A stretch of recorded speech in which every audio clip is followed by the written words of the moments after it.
et particulièrement la presse est venue aujourd'hui pour s'intéresser évidemment à des problèmes qui vont déterminer les grands enjeux du futur. On nous reproche souvent, académiciens comme hommes de presse, de ne pas être précisément dans l'information sur les enjeux du futur. On nous le reproche. Il dit au fond, le Sénégal, beaucoup de bons professeurs, beaucoup de techniciens, mais en fait, les débouchés des recherches restent encore circonscrits simplement au niveau de l'université. On reproche à notre presse de ne pas s'intéresser du tout. Si vous lisez bien ce qui se passe, aujourd'hui, vous ne pouvez pas consulter au niveau mondial des agences de presse qui ne mettent pas l'accent sur précisément les problèmes climatiques et ensuite les enjeux que cela comporte. Je crois que c'est très important. Vous êtes les vecteurs qui doivent contribuer à la formation de tous les citoyens, plus que les politiques, bien entendu. Vous êtes plus importants que nous-mêmes, les académiciens, parce que la plupart du temps, nous écrivons pour notre milieu, avec un langage parfois hermétique et bien fermé, et alors que vous, au moins, vous êtes en contact avec les populations, et justement, par l'information, vous pouvez précisément les mobiliser. Parce que pour qu'on sache exactement quels sont les enjeux du futur. Alors, c'est pourquoi d'ailleurs, tout ce que le professeur Keïta a dit me semble extrêmement important. Je dis toujours, les débouchés des intellectuels, c'est d'abord la presse. Vous êtes notre débouché. Si nous publions les meilleures publications du monde et que nous ne pouvons pas trouver écho précisément par la presse, de toute manière, ça ne sert presque à rien. Nos travaux serviront à être jetés dans une compagnie à crabe. Donc, c'est vous mettre d'abord devant nos responsabilités et devant les vôtres. Les vôtres, c'est effectivement de prendre en charge autant que nous, justement, ces questions qui décideront de notre avenir. D'autant plus que les enjeux sont extrêmement pressants. Aujourd'hui, on connaît maintenant le risque climatique sur nos problématiques de développement. Il y a parfois énormément de situations politiques, économiques et financières très difficiles et qui ne relèvent pas de nous, qui sont en quelque sorte des paramètres qui nous sont complètement extérieurs. Et il faudrait précisément que nous puissions les maîtriser. Je prendrai toujours en référence deux grandes conférences des décideurs africains. La première, c'est le Forum de Dakar en 2021 sur ces enjeux climatiques. Et ensuite, la dernière réunion de l'Union africaine à Nairobi. Et quand vous voyez précisément, quand vous lisez toutes les résolutions, il y a deux points centraux sur lesquels, évidemment, il faudrait qu'on mette l'accent. Le premier point central, c'est que les décideurs africains nous demandent précisément de continuer les recherches pour que la variable ou la crise climatique puisse être incorporée dans nos politiques économiques et monétaires. C'est fondamental. C'est fondamental. Et sur ces points-là, il y a encore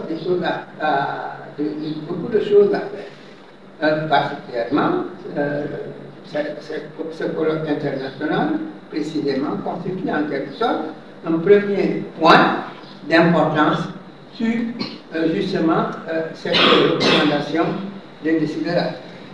Deuxième point de décideur, c'est de dire nous devons faire former des compétences africaines. Non seulement pour justement les administrations, mais également pour la presse. qui est précisément des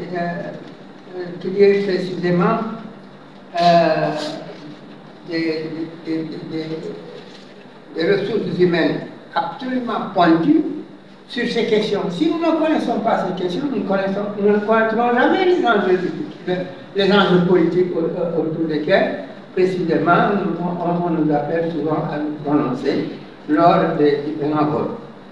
Alors, c'est pourquoi je pense qu'il est important véritablement que nous travaillions ensemble. Cela me semble très important. Je me rappelle une phrase de Michel Rocard devant la presse Congo. Il avait dit, mais au fond, le continent est en train, le monde, pas le continent, il avait dit, le monde est en train de brûler comme sur la viande, sur les poêles. Et vous restez insensible. Qui donnera jusqu'à ce qu'un jour, nous nous trouvons alors dans la grande faillite, n'est-ce pas, simplement parce que cette variable qui est déterminante pour notre vie future est négligée précisément par la presse. Et je paix à son âme, Michel Rocard avait précisément des formules comme ça extrêmement frappantes. À l'époque, tout le monde avait peur. Et le lendemain, bien entendu, on a pu titrer précisément dans la presse, effectivement, on est en train de frire le monde. Le climat est en train de frire le monde. Mais c'est peut-être pas différent. Alors, c'est pourquoi je crois que nous devons renforcer précisément notre collaboration pour que ce colloque puisse avoir le répondant qu'il mérite dans la sphère sénégalaise. Que de temps en temps, nous puissions suspendre nos débats politiques qui sont importants. Mais en fait, si le monde brûle, je ne vois pas effectivement que feront les politiciens. Alors, il faut être parmi les incendiaires, il faut être parmi les pompiers d'un monde en feu. C'est-à-dire, au fond, qu'on sache exactement quelles sont, comme l'a dit Keïta tout à l'heure, quelles sont les variables les plus importantes du développement durable. Aujourd'hui, vous ne pouvez pas voir un document sur lequel on met seulement développement. On ajoutera toujours développement durable. N'est-ce pas? Alors, cela veut dire au fond que la durabilité est devenue aujourd'hui une fonction maîtresse dans toutes nos politiques économiques et financières. Alors, ça c'est la première chose.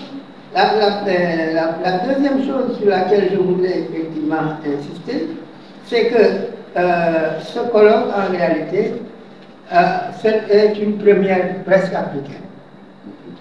C'est une première africaine. Et il est vrai, bien des fois, nous prenons des initiatives, les premiers à les prendre, mais comme précisément il n'y avait pas d'écho, n'est-ce pas? La plupart du temps, on nous pompe alors ce que nous avons produit. Je me rappelle, le PNUD nous avait encouragé pour avoir été les premiers à dire essayons d'intégrer les variables des ODD dans nos politiques économiques. Et nous avions en fait sollicité toute l'intelligence africaine lors d'un colloque à Dakar, tenu au Koufal.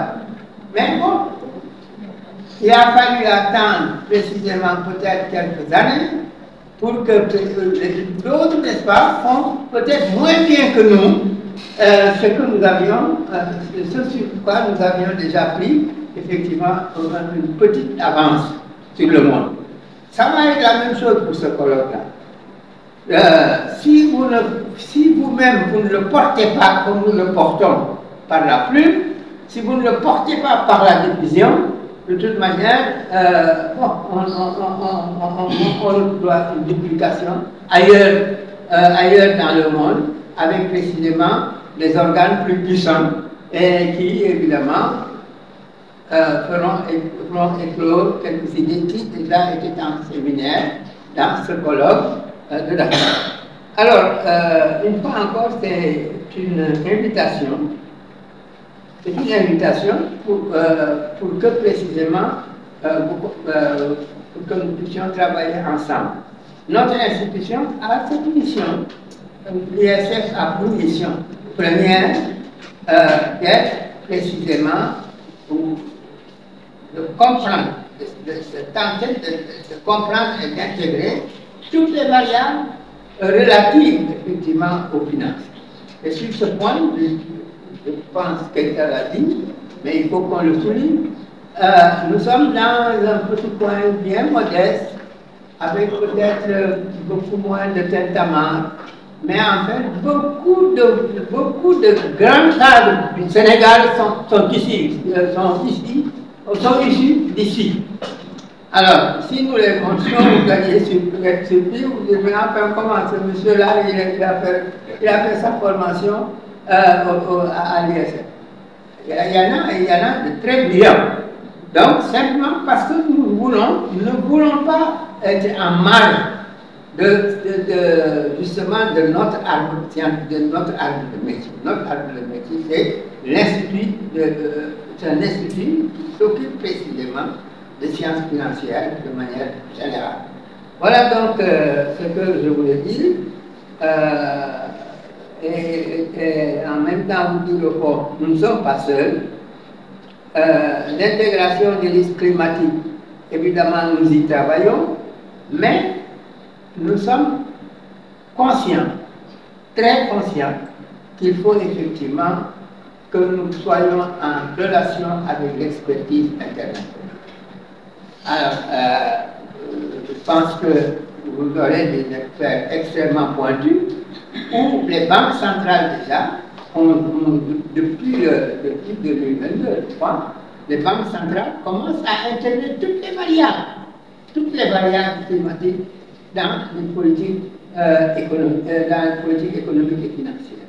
Alors, il faut donc le remercier, et ensuite, tout cela n'est pas fait par simple mimétisme, mais c'est fait parce que, de toute manière, il faut que nous puissions bénéficier précisément de l'expérience et de l'expertise des autres, en nous ouvrant sur l'extérieur. Et c'est le moment peut-être de remercier tout le monde. Quand vous avez le patron de communication qui est tel, qui est à l'extérieur, vous avez d'autres... Catherine qui est avec nous aussi dans cette commission-là. Vous avez des professeurs éminents comme Pliant, etc. Je peux citer beaucoup d'autres qui seront là. Et qui seront là pour répondre précisément justement à la structure du colloque tel que vous l'avez. Nous vous donnons la primeur. Je crois qu'il faudrait peut-être que nous continuions nos échanges au-delà de ça. Mais en fait, nous pensons que ce colloque est une bonne opportunité. Et on nous reproche souvent, oui, mais pourquoi l'expertise internationale? Moi, je suis, vous voyez un peu, je suis terrible. Je suis très, très terrible. Mais je me souviens de mes moments de jeunesse. J'étais dans une délégation de l'ICAO. D'abord, été reçu par Senghor. Alors, nous l'avons tenté vraiment sérieusement, qu'est-ce que ça veut dire, l'assistance technique, jusqu'à quand ça va finir, il faudrait sénégaliser tous les emplois, etc. À l'époque, c'était, je crois, presque 2 années après l'indépendance, entre 1962 et 1963, cette période-là, c'était au comité exécutif de l'Union générale des étudiants d'Afrique occidentale. Alors, Senghor était là, comme toujours, impassible. Il nous a écoutés, alors avec une attention extraordinaire. Et quand nous avons fini nos diatribes, il nous a dit, mais oui, vous avez raison, il faut sénégaliser, mais même si nous pouvions occuper tous les postes de la fonction publique, nous devons réserver 25% à l'expertise extérieure. Regardez cette sagesse. À l'époque, en 1962, parce que ça nous a abattus tous.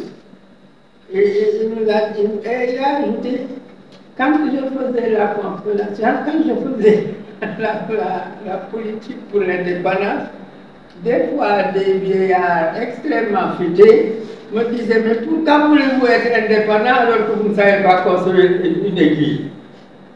Et puis alors, cherchons, mettons-nous derrière ceux qui savent faire une église, et peut-être les générations futures nous feront plus mieux que les églises.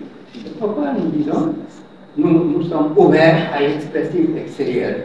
Ces problèmes que nous discutons en discussion au niveau du colloque sont discutés effectivement par la Banque de France, et je crois que l'ISF a participé a été un invité, etc. Comme il y aura probablement dans nos invités énormément de banques centrales qui viendront d'Afrique pour venir apporter leur expérience et en même temps, justement,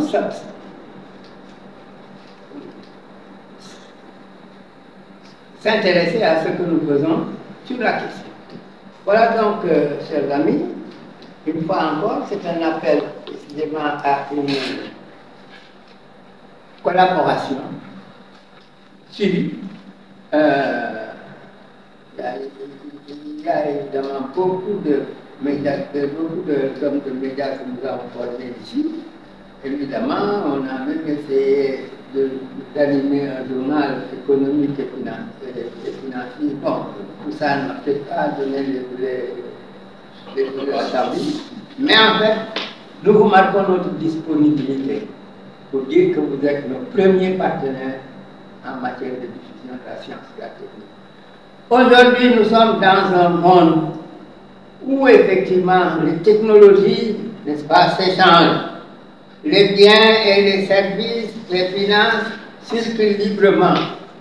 Alors, c'est les ressources humaines qui détermineront précisément l'avancement des nations.